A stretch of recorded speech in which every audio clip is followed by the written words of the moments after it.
ভাদ্র মাস তো পড়েই গেছে, আর ভাদ্র মাস পড়ার সাথে সাথেই আমার বাবা তাল আনা শুরু করে দিয়েছে।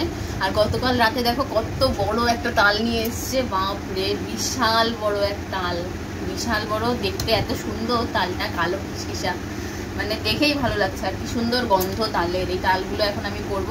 আর এই তালটাও আছে, এটা ছোট যদিও, এটার মনে হয় একটাই মানে আটি বেরোবে, আর এটা তো 3টে বেরোবে, বিশাল ভাড়া, এক হাতে রাখাই যাচ্ছে না। তো চলো এই তালগুলো এখন আমি করবো। আর তোমরা কারা কারা তাল খেতে ভালোবাসো সেটা কিন্তু অবশ্যই কমেন্ট করে জানিও। তো চলো তাদের তালগুলো করা যাক। দেখো দেখতে দেখতে প্রায় গোটা তালটাই আমার ছেলা হয়ে গেল। এই চামড়াগুলো অনেক শক্ত হয়, টেনে টেনে ছিটতে হয়। এই দেখো এখানে একবারে শক্ত হয়ে বসে আছে, এই জায়গাগুলো একটু তোলাটাই কঠিন।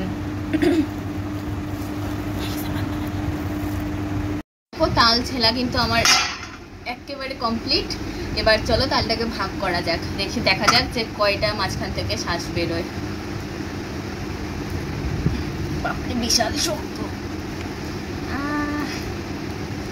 ওরে বাবা।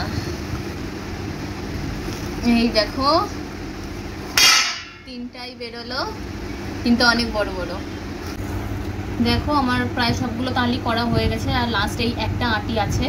আমার একবারে পুরো হাত টাত ব্যথা হয়ে গেছে, হ্যাঁ মানে আমার পুরো হাত ব্যথা হয়ে গেছে। আর এদিকে দেখো কতগুলো বেরিয়েছে, কত সুন্দর লাগছে দেখতে। আপাতত আর এই একটা আটি আছে, এইটুকু করা হয়ে গেলে মোটামুটি বেঁচে যাই। ব্যাস, তারপরে তাল জাল হয়ে যাবে। তোমাদের সবাইকে ইনভাইট করব, তোমরা এসে খেয়ে যেও। চলো এইটুকু করা যাক তাড়াতাড়ি, আমার পুরো একবারে হাত শেষ হয়ে গেছে।